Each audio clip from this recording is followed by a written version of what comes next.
चलिए बच्चों, ये हमारी क्लास नंबर 43 है।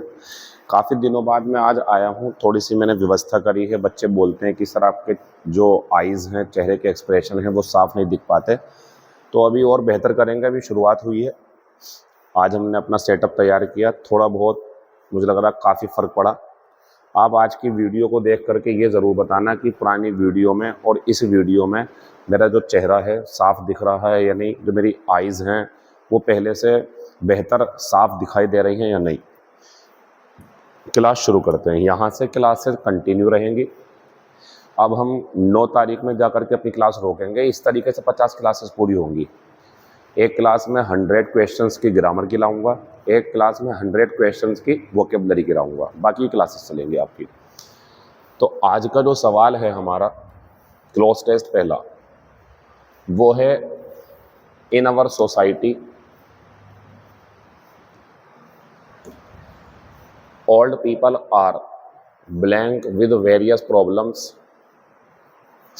अब यहाँ पे जो ध्यान देने की बात है वो ये है कि आपने यहाँ पे जो फर्स्ट लिखा हुआ है उसका खास ख्याल रखना है, क्योंकि वो 1 नहीं है, वो रोमन अंक में है। तो उसका जो आंसर है वो यहाँ मिलना है आपको। और जो आपका दूसरा वाला क्वेश्चन है वो आपको यहाँ मिलेगा। आंसर की में आप 5 रुपये का आंसर लगाएंगे, 4 का लगाएंगे, 3 का, 2 का, 1 का। लेकिन यहाँ OMR शीट के अलावा जो क्वेश्चन आप फिल करेंगे वो इससे करेंगे। तो सवाल है, हमारे समाज में जो बूढ़े लोग हैं, बुजुर्ग लोग विद वेरियस प्रॉब्लम्स, तो इसका मतलब ये है उन्हें कई सारी समस्याओं का सामना करना, और सामना करने के लिए जो इस टाइम वर्ब है वो कॉन्फ्रंट होती है। कॉन्फ्रंट का मतलब होता है किसी दुश्मन या किसी मुसीबत के आमने सामने होना। फैमिलियर में मज़ा नहीं है। फैमिलियर में बन जाएगा हमारे समाज में बूढ़े लोग परिचित हैं मुश्किल समस्याओं से, नहीं। टेंटेमाउंट के साथ टू आती और ये समतुल्य होता, नहीं। फिर आता हमारा कोरोबोरेटेड, इसका मतलब होता पुष्टि करना।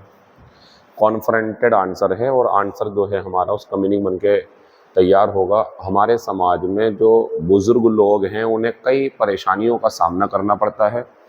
In the last leg of their life, अपनी ज़िंदगी के अंतिम समय में, दे हैव टू, देखो आने है ये दे हैव टू बेयर, तो मुसीबत का सामना करना होगा, है ना। They have to bear with several traumatic experiences. Trauma होती है बच्चों जो दिमाग को परेशान करे, दिमाग को बेचैन, दर्द या एंजाइटी जैसी प्रॉब्लम हो जाए, इन चीज़ों को ट्रॉमा बोलते हैं। तो ट्रॉमेटिक प्रॉब्लम्स हो जाती हैं। बुढ़ापे में जा कर के लोग अपने आप को अकेलापन फील कराते हैं, अकेलापन उन्हें फील होता है। Loneliness is a psychological element. बच्चों एलिमेंट का एक सिनोनिम बना दूं मैं आपके लिए, बीमारी। तो एलिमेंट का सिनोनिम होता है बच्चों बीमारी। तो बता रहे हैं अकेलापन जो है एक मानसिक बीमारी है। दैट द एज्ड सिटीजन्स, जो बूढ़े लोगों को हैव टू लिव विद, इसके साथ ज़िंदगी गुजारनी होती है। बूढ़े लोगों के साथ होता क्या है, एक हस्बैंड वाइफ हैं, अभी शादी हुई, साथ में हैं, 40 साल 50 साल बीते, उनमें से कोई एक बिछड़ गया, मौत हो गई उसकी किसी एक की। अब दूसरा जो बचा, अब उसके बच्चे अपने कामों में लगे हुए हैं, कोई बाहर चला गया पढ़ने, कोई अपनी वाइफ के साथ सेटल हो गए बाहर जा करके। अब वो अकेलापन जो महसूस कर रहा है उसकी फीलिंग नहीं समझ पाएंगे आप। तो इसलिए बोला जाता है कि अपने बड़े बूढ़ों के, दादा दादी, पापा मम्मी के पास जब वो आपको लगे कि 2 लोग हैं तो ठीक है, और अगर अकेले बच्चे हैं तो ज़्यादा टाइम देना चाहिए। वो बहुत ज़्यादा अकेलापन फील करते हैं, बोल नहीं पाते, क्या बोले, उन्हें दिखता होता है कि बच्चे अपने काम में बिजी हैं। अगर आप खुद से टाइम दो तो उन्हें अच्छा लगता। तो ये बता रहे हैं कि लोनलीनेस या अकेलापन जो है ये एक मानसिक बीमारी है जो बूढ़े लोगों को, द एज्ड सिटीजन, जिसके साथ बूढ़े लोगों को रहना पड़ता है, with the grown up children living for far of towns in search of. In search के साथ ऑफ आती है क्योंकि ये नाउन है। अगर ये वर्ब होती तो फॉर आता। तो बच्चों हमारा जो आंसर आएगा वो यहाँ से आएगा, क्योंकि दूसरा जो है वो यहाँ से मिलेगा आपको। तो बता रहे हैं with the grown up children, उनके जो बड़े हो चुके बच्चे हैं, लिविंग फार ऑफ, जो दूर दूर रह रहे हैं कस्बों में, इन सर्च ऑफ एम्प्लॉयमेंट, रोजगार की तलाश में। तो क्या होता है बच्चों, जब इनके बच्चे रोजगार की तलाश में बाहर चले जाते हैं तो फिर द ओल्ड अब यहाँ आएगा आंसर तीसरा, यानी कि यहाँ से आएगा। तो द ओल्ड तो ऐसा हो गया ना जैसे द पुअर सारे गरीब, द रिच सारे अमीर, द ब्लाइंड सारे अंधे लोग, ऐसी द ओल्ड सारे बूढ़े लोग। तो इज और वाज तो नहीं आएगा, प्लूरल वर्ब आएगी। लेकिन ये बात बूढ़े लोगों के बारे में जो चल रही है आज भी सही है, आर आंसर है। The old are often left behind in the small towns and villages to fend for themselves. तो ये बता रहे हैं फिर बूढ़े लोगों को इन छोटे छोटे कस्बों और गांवों में ही रहना पड़ता है अपना खुद का ख्याल रखने को। उनके बच्चे तो चले जाते हैं रोजगार की तलाश में, एज लॉन्ग एज, जब तक। द ओल्ड और aged wife and husband team is alive. ये वही वाली बात आई जो मैं बता रहा था, जब तक हस्बैंड और वाइफ का समूह जिंदा रहता है एज ए यूनिट, एक यूनिट के रूप में, they can live well provided, तो वो अच्छे तरीके से रह लेते हैं। दे स्टे फिजिकली फिट, और वो फिजिकली फिट भी रहते हैं। बट वैन, लेकिन जब, डेथ ब्लैंक, अब 4 नंबर पाएंगे। तो ये बोलेंगे जब मौत का हमला होता है, और प्रहार करना जो होता है ना मौत का या किसी भी चीज़ का, स्ट्राइक्स से बताते हैं। तो जब मौत का प्रहार होता है, ये रखना होता है, इसे छोड़ दो आप, इसका मतलब होता है बच्चों अपने अंदर कोई गुण पैदा करना या खेती वगैरह करना। इसका मतलब होता है बांटना, खासतौर से नॉलेज, ज्ञान बांटना दूसरे लोगों को। तो आंसर ये बनेगा। लेकिन जब इनमें से, इन दो में से, हस्बैंड वाइफ में से किसी एक को मौत का प्रहार पड़ता है, the lonesome life for the survivor, जो बचा हुआ व्यक्ति होता है उसके लिए जो एकांत भरी जिंदगी होती है, can prove and sometimes fatal too. ये बता रहे हैं टू फैटल मतलब कि प्राणघातक भी साबित हो सकती है। तो दूसरा शब्द भी ऐसा चुनो जो मुश्किल भरा हो, तो आंसर लगाएंगे बर्डनसम।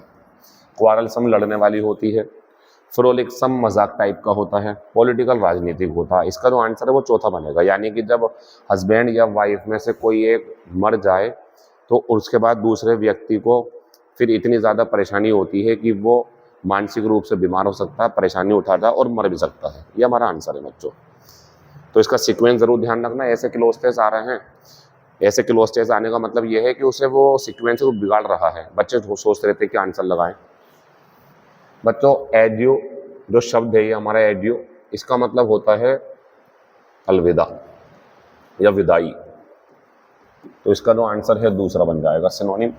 कैलेमिटी का मतलब होता है बच्चों डिजास्टर, कोई मुसीबत। बॉन्ड का मतलब होता है संबंध, लिंक। ब्लेम का मतलब आरोप लगाना होता है, यानी कि चार्ज लगाना किसी के ऊपर। 6 का आंसर दूसरा हो जाएगा। कॉम्प्लीएंट है ये, कॉम्प्लीएंट। देखो बच्चों एक शब्द होता है कंप्लाई, कंप्लाई का मतलब होता है पालन करना। तो एक शब्द आया फिर कॉम्प्लीएंट, पालन करने वाला। इसका एंटोनिम बताना, आंसर बनेगा तीसरा, क्योंकि डिफाई होता है उल्लंघन करना, साफ मना कर देना, तो डिफाइएंट बन गया उससे। तो कॉम्प्लीएंट का एंटोनिम डेफिएंट बन जाएगा। ब्रूटल होता है निर्दयी, क्रूअल सिनोनिम में। डिलाइटेड होता है खुश, प्रसन्न, यानी कि चीयरफुल। और बेनवलेंट होता दयालु, जेनरस। 7वें का आंसर तीसरा हो जाएगा। आगे बढ़ेंगे। निगर इन द वुड पाइल, इसका मतलब होता है बच्चों ऐसी कोई भी चीज जो अच्छी चीज को बेकार कर दे। नोट कर लेना, कुछ ऐसा जो अच्छी चीज को भी बेकार कर दे। 8 का चौथा बन जाएगा। Now that you have blank comma I shall have nothing to do with you in future. ये क्या बोलना है, अगले लाइन सुनो पहले। आई शैल हैव, मेरे पास, नथिंग कुछ नहीं बचेगा, to do with you in future, मतलब ये कह रहा है कि अब मेरे पास भविष्य में कुछ नहीं बचेगा करने को, क्योंकि मतलब मैं तुम्हारे साथ रिश्ता नहीं रखना चाहता हूँ क्योंकि तुमने मुझे छोड़ दिया है। डिजर्ट का मीनिंग सिर्फ छोड़ना नहीं होता बच्चों, डिजर्ट का मतलब मुसीबत के समय में साथ छोड़ देना। तो ये कह रहा अब चूंकि तुमने मेरा साथ छोड़ दिया है मुसीबत के समय में, तो अब हमारे बीच में कोई संबंध नहीं है, ये कहना चाह रहा है। एब्डिकेट त्यागना होता है बच्चों, जैसे कोई गद्दी त्याग दी, जिम्मेदारी त्याग दी। रिटेलिएट का मतलब होता है बदला लेना, ऐसा कोई यहाँ पे मीनिंग नहीं है। डिप्राइव का मतलब होता है वंचित करना, डिप्राइव व्यक्ति ऑफ समथिंग। मेरा आंसर 9 का पहला बन जाएगा।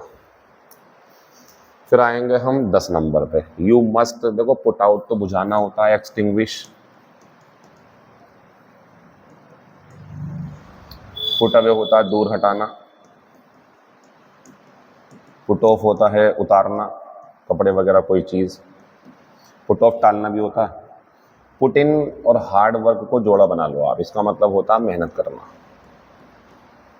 Put in hard work, you must put in hard work, तुम्हें मेहनत लगानी चाहिए अगर तुम प्रमोशन चाहते हो। His services have been dispensed with, बच्चों जब भी कभी किसी की सेवाएं समाप्त करने की बात आए तो डिस्पेंस सर्विसेज नहीं होना चाहिए, बल्कि डिस्पेंस विद सर्विसेज होना चाहिए। तो 11 का आंसर जो है हमारा वो दूसरा बन जाएगा, उसकी सेवाएं समाप्त की जा चुकी हैं। नोट कर लेंगे इसे आप। एक चीज़ और है बच्चों, जब आपको लगे ना सेवाएं समाप्त करने की बात चल रही तो ये सर्विसेज होना चाहिए, ये सर्विस नहीं होगा, क्योंकि यहाँ मतलब जो है उसके कई सारे काम जो वो करता होगा उस सबसे है, तो ये गलत हो गया। इस टाइम पे यही सही है, सर्विसेज। 11 का दूसरा। 12 नंबर पाएंगे, the police would not allow anyone to enter. अब बच्चों एंटर के बाद में जब किसी स्थान में प्रवेश करते हैं तो ये तो बहुत आसान सवाल था, हाई कोर्ट टाइप का है ये, एसएससी में भी आता। तो पुलिस ने किसी को अनुमति नहीं दी थी हॉल के अंदर प्रवेश करने की। The alleged murderer of innocent children, भोले भाले बच्चों का हत्यारा, सिंगुलर है हत्यारा, तो इस बढ़िया है, इस बढ़िया बच्चों। तो भोले भाले या मासूम बच्चों का हत्यारा जो था स्टिल ऑन लार्ज नहीं होता, एट लार्ज होता है। और एट लार्ज का मतलब क्या होता है बच्चों? एट लार्ज का मतलब होता है खुला घूम रहा है, पकड़ में नहीं आया अभी तक। In spite of the best efforts of the police, तो पुलिस के बेहतरीन प्रयासों के बावजूद जो हत्यारा है वो अभी तक पकड़ा नहीं गया, एट लार्ज घूम रहा। वो एट लार्ज करना पड़ेगा आपको बच्चों। ये हमारे जो है ना शब्द, ये इंटरजेक्शन होते हैं, और जब आपको ऐसा लगे जैसे कहते हैं बात मत करना, बोलना मत, ये तो आप बोलना इसी को इंग्लिश में हश बोलते हैं, यानी कि चुप रहो, बोलना मत, शोर मत मचाना, बच्चा सोया हुआ है। ये भी आ जाएगा जब डिस्गस्टिंग सी चीज़ होगी, कोई बदतमीजी भरी। ये भी आ जाएगा जब आपको कोई चीज़ चुभ गई, चोट लग गई आपके, तो आपने बोल दिया आउच। हेलो बोलते हैं जब किसी से मुलाकात करते हैं। फिलहाल आंसर हमारा दूसरा है। हश का ध्यान रखना, चुप रहना, शांत रहो, बच्चा सो रहा है। आई विल डाई, मैं मर जाऊंगा। As all man are mortal, चूंकि, अब आता सो का मतलब इसलिए, हाउ एवर फिर भी, वेयर एज जबकि। अब मीनिंग सुनना, मैं मर जाऊंगा चूंकि ऑल मैन आर मॉर्टल, चूंकि सभी इंसानों को मरना है तो मैं भी मर जाऊंगा। आंसर तीसरा बन जाएगा। फिर आएंगे हम 16 नंबर पे, विल यू हैव, बड़ा बेहतरीन सवाल है, इसे आप ऐसे समझो, जब भी कभी आप किसी को कुछ चीज ऑफर करें कि क्या आप ये लोगे, या आप सामने वाले से पूछना चाहते हो इसी अंदाज में क्या ये चीज लोगे, तो हमेशा दो आंसर दिमाग में रखो। अनकाउंटेबल के लिए ए लिटिल और सम, और काउंटेबल प्लूरल है तो ए फ्यू और सम दोनों के साथ आता है। न फ्यू आएगा न द फ्यू आएगा, ए फ्यू आएगा। न लिटिल आएगा न द लिटिल आएगा, ए लिटिल आएगा, और आएगा तो सम आएगा। फिर सुन लें, अगर किसी से आप ये कह रहे हैं थोड़ी चीनी और लोगे क्या, ये लिखा हुआ तो है, थोड़ी चीनी और लोगे, थोड़ा दूध और लोगे, थोड़ा सॉल्ट और डालोगे किस टाइप से, या कॉफ़ी लोगे किस टाइप से, तो इसका आंसर जो है हमारा वो बन जाएगा बच्चों दूसरा। इससे बचो, इससे तो बचना पड़ेगा आपको, मिल के ये आ जाता, लेकिन ए लिटिल होता तो ये बन जाता। जब हम किसी को ऑफर करते हैं तो ए लिटिल चल सकता है, लेकिन आंसर इस टाइम पर हमारा दूसरा है। क्या तुम थोड़ा सा दूध पियोगे? पीपल बिलीव्ड, डिड में है घटना, सारे की सारी बात ही खत्म कर दी गई है, इज बीइंग गलत। ये हैव कहाँ से आ गया जब ऊपर है ही नहीं, तो हैव, डिड है ऊपर। तो लोग ऐसा मानते थे कि जो विचेस हैं, जो चुड़ैलें हैं, वो शैतानों के साथ बातचीत करती थी। आंसर जो है वो तीसरा बन जाएगा, इट वाज बिलीव्ड, इसका बन जाएगा, बस पेपर हट जाएगा, आंसर बन जाएगा तीसरा। फिर चलेंगे 18 नंबर पे, he said bring a glass of water. एक चीज देखने की कि यहाँ लिसनर नहीं दिया, लेकिन लिसनर उतार दिया गया है बाद में, तो सुन लें। जब लिसनर ना दिया हो और आंसर में लिसनर आए तो बढ़िया चीज होती है इंपेरेटिव में। इसे पूरे को ध्यान से सुनो आप, ये सवाल काफी अच्छा है। देखो हमें एक सेंटेंस दिया और उसमें लिसनर नहीं दिया, लेकिन जब इम्पेरेटिव सेंटेंस का नरेशन बनाना, इम्पेरेटिव पे जोर दे रहा हूं मैं, तो लिसनर लगाना बेहतर होता। लेकिन अगर असर्टिव हो, इंट्रोगेटिव हो और उसमें लिसनर दिया हुआ नहीं है, अब आंसर में लिसनर दिया वाला आंसर भी है, आंसर में लिसनर दे रहा है और नहीं भी है, तो ना देने वाला बढ़िया। इम्पेरेटिव में लिसनर लगाना अच्छा है और असर्टिव में जैसा था वैसे अच्छा, मजबूरी में लगा भी सकते हैं। ठीक, तो बच्चों मेरा जो आंसर है वो तो दूसरा बन जाएगा ना। देखो बोर्ड पे ना तो प्लीज लगाया और बोलने का अंदाज भी है, मेरे लिए गिलास पानी ले आओ, तो ऑर्डर जैसा है, ये दूसरा आंसर है इसका। फिर बच्चों ये हल्की सी बस हाई कोर्ट के पेपर के लिए भी और एसएससी में भी काम आएगी। हैंग बढ़िया है, लेकिन यहाँ पे इसका मतलब फांसी पर लटकाना है। अगर HUNG होती सेकंड फॉर्म तो फिर ये नॉर्मल तरीके से कुछ लटकाना होता। बच्चों सीख जो है ना, ये मांगना, कुछ विनती करना, तलाश में रहना किसी काम के, इसकी सेकंड फॉर्म गलत लिखी हुई है। सीख की सेकंड फॉर्म होती है सॉर्ट और थर्ड फॉर्म भी होती है बच्चों सॉर्ट, ध्यान रखना इसका। ये बढ़िया है रिंग, रंग और रंग, ए नहीं आ सकता यहाँ पे, ए आ गया तो गलत हो जाएगा। बढ़िया है, ये दोनों सेम होती है, थर्ड फॉर्म सेकंड फॉर्म। और बीट की सेकंड फॉर्म बीट ही होती, थर्ड फॉर्म बिटन, सब बढ़िया है। 19 का आंसर दूसरा हो जाएगा, यही गलत था।